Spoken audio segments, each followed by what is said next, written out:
இன்றைக்கி நம்ம பார்க்க போகிறது சாமந்தி, பச்சை கலர் சாமந்தி. எவ்வளோ அழகாக இருக்குது பாருங்கள். புது கலராக இருந்தது, அதனால் எடுத்துகிட்டு வந்தேன். இதுவும் நாட்டு வெரைட்டியை சேர்ந்தது தான்.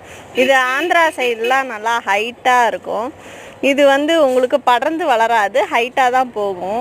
பார்த்திங்கன்னா எவ்வளோ அழகாக இருக்குது பாருங்கள். பூ நல்லா பெருசு பெருசாகவும் இருக்கும், காம்பு மொத்தமாக இருக்கும் பாருங்கள். இது பன்னீர் புஷ்பம்னு சொல்கிறது தான். இது தொட்டிலையும் வச்சு வளர்க்கலாம், தரையிலையும் வச்சு வளர்க்கலாம். இதுதான் திருச்செந்தூரில் விபூதி வச்சு கொடுக்குறாங்க. நீங்கள் கோயிலில் போய் உங்களுக்கு தற்செயலாக கிடச்சா வாங்கி யூஸ் பண்ணுங்கள். இதை காசு கொடுத்து தான் வாங்கி யூஸ் பண்ணணும்னு கிடையாது.